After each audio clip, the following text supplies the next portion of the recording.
I walked into the kitchen that rainy afternoon, expecting nothing more than a quick snack before heading back to my dorm. But there she was, Lauren, my best friend Emily's mom, standing by the counter with tears in her eyes, holding a photo of her late husband. Before I could ask what was wrong, she turned to me, her voice breaking as she whispered, "Ariana, I've been hiding this for so long." And then without warning she leaned in and kissed me. A soft, desperate press of lips that sent my world spinning into chaos. The shock of Lauren's kiss lingered on my lips like a forbidden secret, burning through my confusion as I pulled back, my heart pounding against my ribs. What was that?" I stammered, my voice barely above a whisper, afraid that Emily might walk in any second from the living room where she was scrolling through her phone. Lauren's face crumpled, her blue eyes wide with regret and something deeper, longing perhaps, that I hadn't noticed before in all the years I'd known her as the perfect suburban mom. She stepped away, wiping her mouth with the back of her hand as if she could erase what had just happened. "I'm sorry, Ariana. God, I'm so sorry.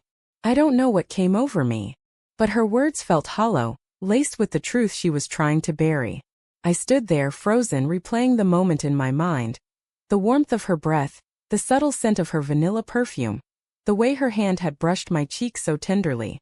It wasn't just a kiss, it was a confession, one that cracked open the facade of our lives. Emily and I had been inseparable since freshman year of high school in our quiet Connecticut town. She was the outgoing one, always dragging me to parties or study sessions, while I was the introvert, buried in books and dreams of escaping to New York City for college.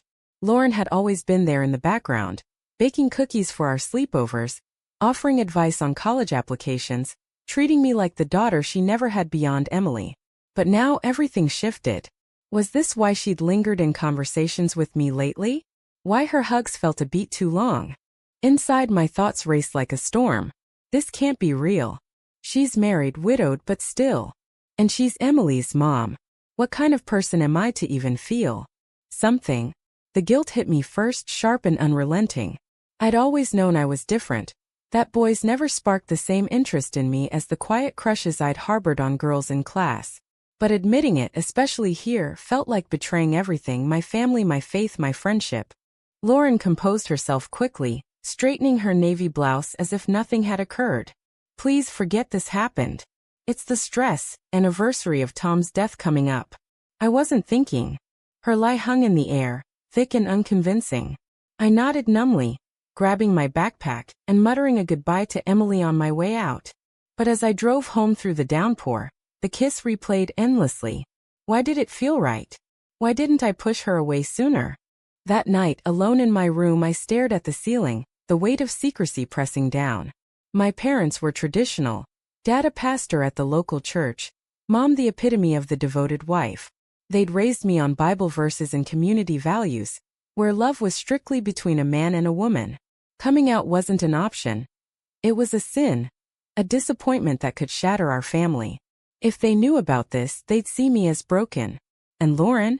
She'd lose everything, her reputation, her daughter. The next day, I avoided Emily's calls, claiming a headache. But the pull was there, a magnetic force drawing me back. When Lauren texted me, "We need to talk.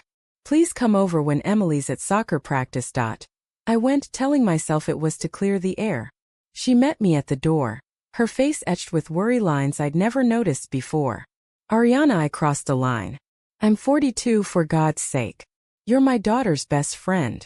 Her voice cracked, revealing the cracks in her perfect life. We sat in the living room, the same spot where we'd watched movies as a trio. She confessed in hushed tones. Her marriage to Tom had been loveless for years, an arrangement to please her conservative parents. She'd buried her attractions to women deep down, marrying young and building a life that looked ideal from the outside. But seeing you grow up so confident in who you are, even if you hide it, I couldn't pretend anymore. Her words pierced me, mirroring my own hidden truths. Am I confident? Or just terrified? I thought, my mind swirling. I admitted my own struggles, the crushes I'd never acted on, the fear of rejection. For the first time I felt seen, understood.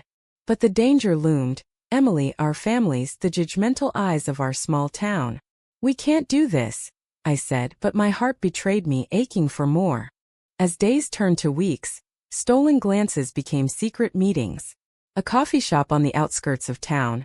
A walk in the park where no one knew us. Each encounter deepened the bond but amplified the risks. Lauren's internal battle raged. I'm a mother first. How can I risk Emily's happiness for my own? She wrestled with guilt, imagining the fallout if discovered. Divorce had already scarred her, but this could destroy her entirely. One evening as we sat in her car, hidden in a parking lot, she broke down. This is wrong, Ariana. Society won't accept us. My church friends, my job, they'd shun me. Her tears fell freely, and I held her hand, feeling the weight of her words. Is love worth the pain? I wondered, knowing my own family would disown me if they knew. Dad's sermons on traditional values echoed in my head, a constant reminder of the moral tightrope we walked. Yet, the connection grew, fueled by shared vulnerabilities. Lauren opened up about her youth, suppressing feelings for a college roommate to fit in. I shared my loneliness, the pressure to date boys to appear normal. But cracks appeared. Emily noticed my distance, confronting me at school. What's going on with you and Mom? You're always texting her. Her suspicion ignited panic. If she finds out, I'll lose my best friend. Lauren will lose her daughter. The tension built, each decision a potential landmine. Lauren suggested ending it, but the pull was too strong. Why fight something that feels so real? I argued internally, justifying the secrecy. But deep down I knew the cost. Betrayal lurked around every corner, waiting to explode. The secrecy gnawed at me like a persistent ache, turning every interaction into a high-stakes game. Emily's questions grew more pointed, her eyes narrowing whenever I mentioned spending time with Lauren. You two are acting weird, she said one afternoon at our favorite diner, stabbing her fork into a salad. I forced a laugh, dismissing it as just helping your mom with some errands. But inside my stomach twisted. How long can I lie to my best friend? Each deception chips away at our bond. Lauren felt it too, her text laced with paranoia. We have to be careful. Emily almost saw my phone last night. Her fear mirrored mine, amplifying the isolation. We met less frequently, opting for late-night calls where whispers replaced touches. I miss you, she'd say, her voice heavy with unspoken regrets. This isn't living. It's surviving, I thought, staring at my reflection in the mirror, seeing the shadows under my eyes from sleepless nights. Family pressures mounted, adding layers to the drama. My dad's church was organizing a family values retreat, and he expected me to attend, preaching about the sanctity of heterosexual marriage. Ariana, you're at that age where you should think about settling down, he said over dinner, his tone casual but loaded. Mom nodded approvingly, oblivious to the turmoil inside me. If they knew, would they still love me? Or would I become the cautionary tale in his sermons? Lauren's side was no easier. Her in-laws, Tom's parents, dropped by unannounced, reminiscing about their perfect son and hinting at her finding a new husband. You're still young enough, dear, her mother-in-law said, patting her hand. Lauren smiled through gritted teeth but later confessed to me. They'd disown me if they knew. I've already lost Tom. Losing family would break me. Her internal conflict raged. Duty versus desire, motherhood versus self. One fateful evening we risked a meeting at a secluded cabin Lauren's family owned, an hour outside town. The drive there was tense, my mind racing with what-ifs. Is this worth the betrayal? As we sat by the fireplace, the conversation turned raw. I love you, Ariana, she admitted, her words hanging in the air like a fragile promise. I echoed them back, feeling a rush of relief and terror. But love came with chains, the moral dilemma of our age difference, the ethical breach of involving her daughter's friend. The high wore off quickly when Emily called midway through. Where are you? Mom's not home either. I lied again, claiming a study group, but her silence spoke volumes. She's onto us. The fallout is coming. Lauren paced the room, wringing her hands. We have to stop.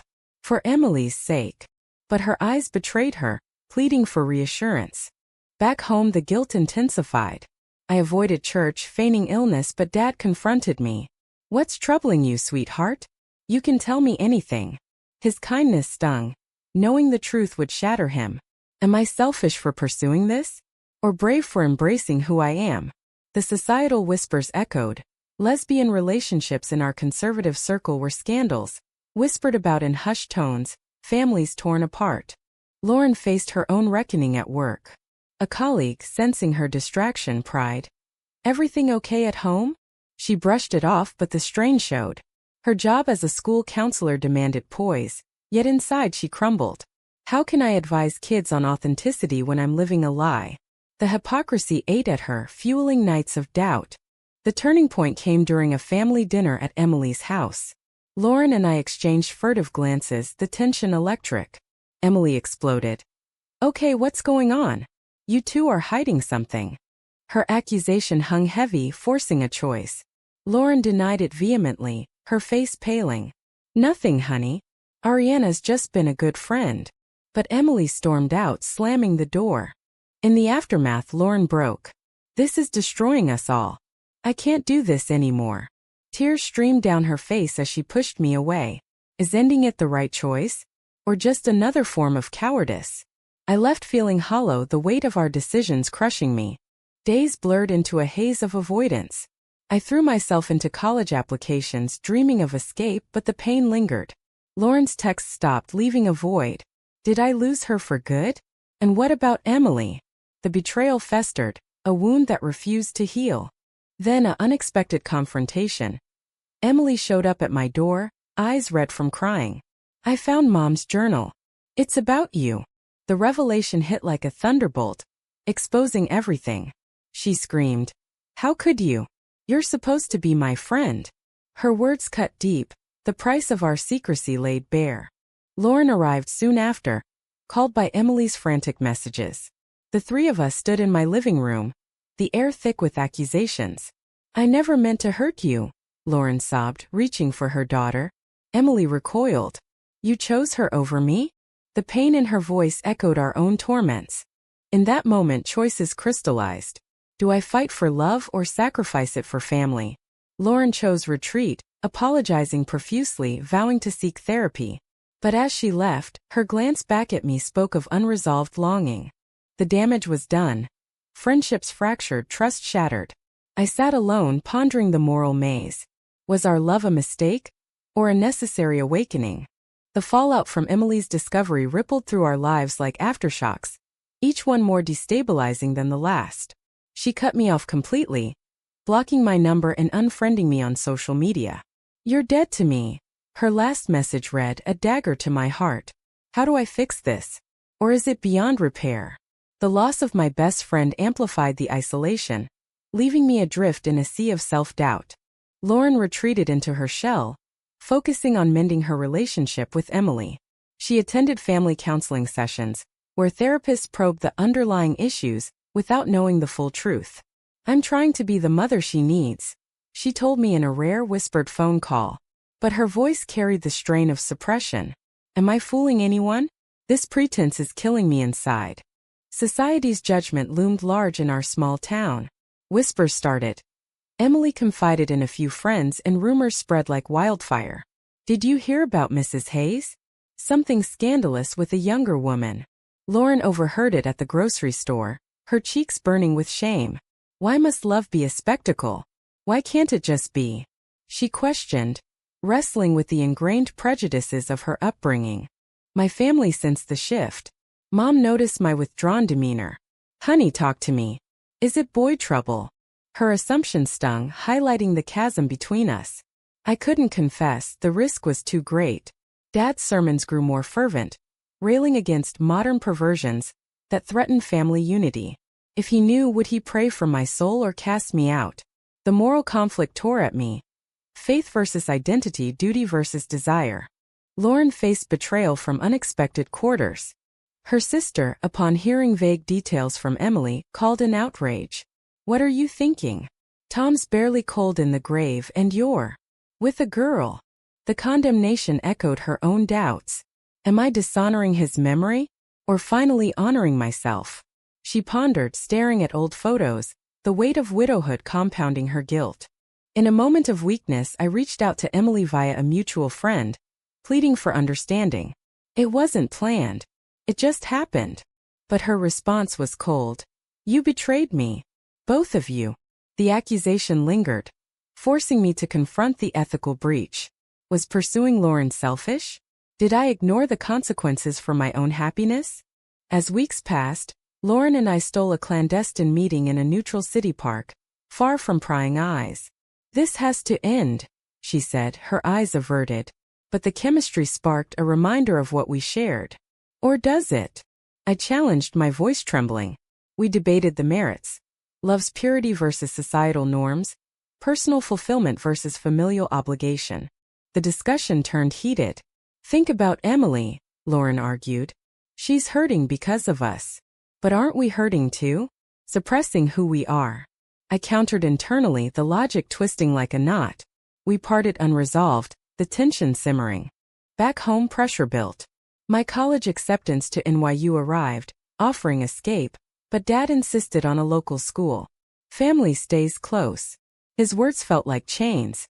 Do I sacrifice my dreams to maintain peace? Or break free and risk alienation? Lauren's job suffered. A parent complained about her distracted counseling. She confided in a colleague, skirting the truth, but the stress mounted. How much more can I take? The facade is cracking. A pivotal confrontation occurred at a church event. Dad invited Lauren and Emily, unaware of the undercurrents. Seeing them there, I froze. Emily glared daggers, Lauren avoided my gaze. During the sermon on forgiveness, irony hung heavy. Can I forgive myself? Or seek absolution for something that feels right? Afterward, Emily cornered me in the parking lot. "You ruin everything." Tears welled in her eyes. "Mom's a mess because of you." Her words ignited defensiveness. It wasn't just me. She felt it too. The admission escalated into shouts, drawing attention. Lauren intervened, pulling Emily away. "This isn't the place." But the damage amplified. Gossip intensified, families divided. Is visibility the path to acceptance or destruction? In the quiet aftermath, I journaled my thoughts, dissecting the choices. Love demands sacrifice, but whose? Ours, or society's expectations? Lauren called that night voice-breaking. "Emily wants me to cut all ties with you." The ultimatum hung like a guillotine. Choose, daughter or love. Her agony was palpable. I urged her to fight. "We can explain. Make her understand." But doubt crept in. Am I pushing her into more pain? The decision loomed, a moral crossroads. Lauren chose family, ending our calls. "Goodbye, Ariana. For now." The finality crushed me. Alone, I grappled with awakening. This hurt has forced me to see myself clearly. But at what cost? The severance from Lauren left a void that echoed through my days. A constant reminder of the prices paid for fleeting happiness. Emily's silence persisted. Her absence a gaping wound in my social world. How do I rebuild without her? Or is this the end of who I was? Isolation bred introspection, forcing me to confront the societal barriers that had confined us. Lauren threw herself into reconciliation with Emily, attending therapy together, where buried resentments surfaced.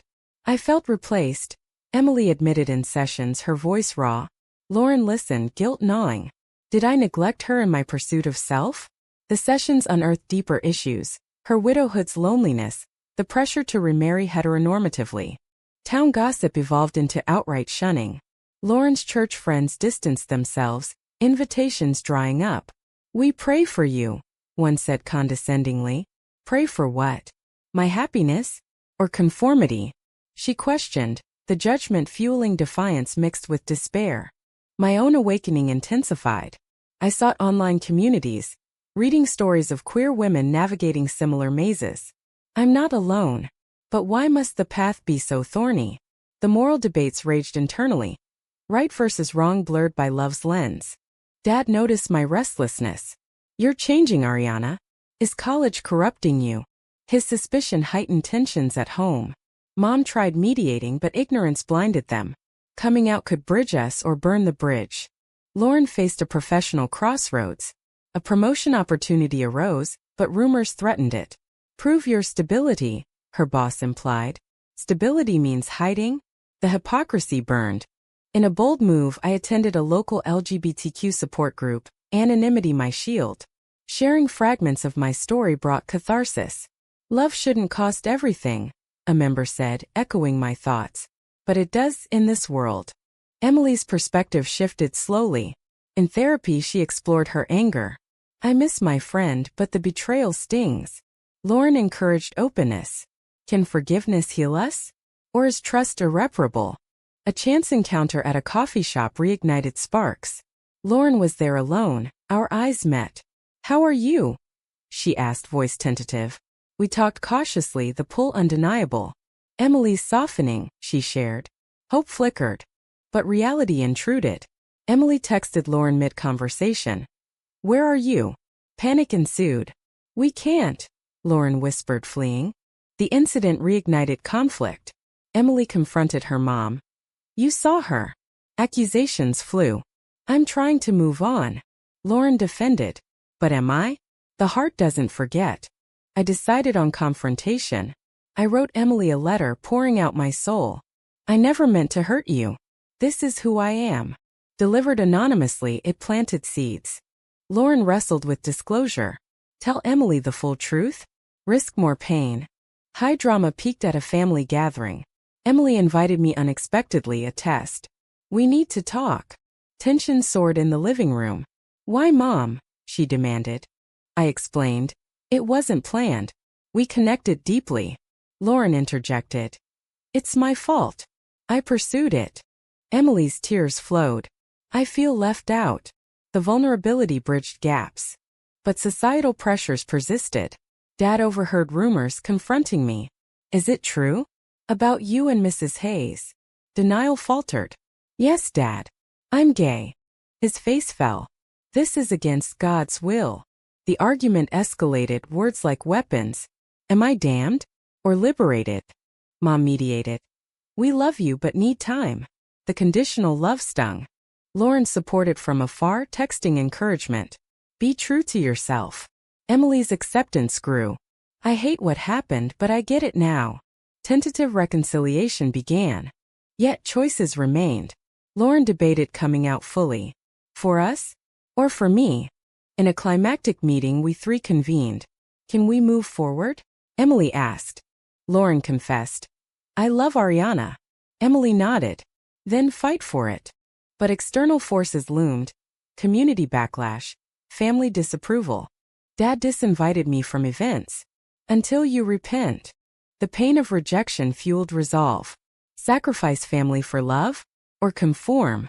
Lauren chose authenticity, attending Pride events secretly. Our bond rekindled cautiously with Emily's blessing.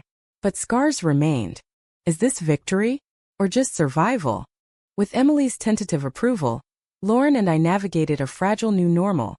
Our relationship emerging from shadows into cautious light. Meetings became open, though still discreet in our conservative town. "This feels right," Lauren said during a quiet dinner, her hand in mine under the table. But doubt lingered. Right for us, but at what ongoing cost? Emily joined some outings, testing waters. "I'm trying," she admitted, her smile forced but genuine. The mending was slow, punctuated by arguments. "You two owe me honesty now." Her demand highlighted the betrayal's residue. Societal pushback intensified. Lauren's job faced scrutiny. A parent petition circulated, questioning her moral fitness. "Resign or fight?" her boss asked. Fight means exposure. Resign means defeat. She chose battle, hiring a lawyer, the stress etching new lines on her face. My family's rift deepened. Dad refused calls, Mom caught in between. "He'll come around," she whispered, but uncertainty hung heavy. Is familial love conditional? Or unbreakable? Internal conflicts persisted. Lauren questioned the age gap. "Am I taking advantage?" "No, but society sees it that way." I reassured, but seeds of doubt grew. A public confrontation erupted at a town hall meeting on family values. Dad spoke against LGBTQ rights. I attended, heart pounding. When questioned, I stood. "Love is love." Gasps echoed. Dad's eyes met mine, filled with disappointment. Lauren supported post-event. "Proud of you."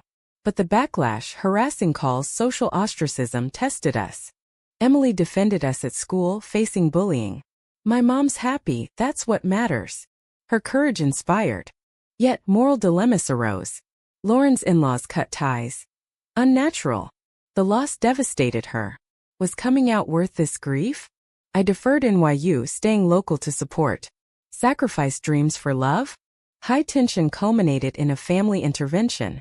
Dad arrived unannounced, Bible in hand. Repent, Ariana. Arguments raged. Faith versus identity. Lauren intervened. Love isn't sin. Dad stormed out. The event forced awakening. We can't change everyone, but we can change ourselves. Months later, stability emerged. Emily fully accepted. Lauren kept her job after a lawsuit win. My parents thawed slightly, Mom attending a PFLG meeting. Our love deepened, resilient amid scars. Walks in the park, shared dreams, simple joys reclaimed. But reflections lingered. The pain we caused, was it justified? The awakenings worth the betrayals? In quiet moments I pondered the ethical maze. Love triumphed, but at great cost. Fractured families, wounded friendships, societal battles. As we moved forward, questions remained. Did we make the right choices, or were they selfish indulgences disguised as bravery? Was betraying trust for personal truth ever justifiable? With Emily's tentative approval, Lauren and I navigated a fragile new normal. Our relationship emerging from shadows into cautious light. Meetings became open, though still discreet in our conservative town. This feels right, Lauren said during a quiet dinner, her hand in mine under the table. But doubt lingered. Right for us, but at what ongoing cost? The societal gaze felt like a constant shadow, judging every glance, every touch. Emily joined some outings, testing the waters of this new dynamic. I'm trying, she admitted one evening as we walked through the neighborhood park. Her smile forced but laced with genuine effort. The mending process was slow, punctuated by heated arguments where old hurts resurfaced. You two owe me complete honesty now, no more secrets, she demanded, her eyes searching ours for reassurance. Her words highlighted the lingering residue of betrayal, a reminder that trust, once broken, mended with fragile threads. The pushback from society intensified, turning our personal victory into a public battle.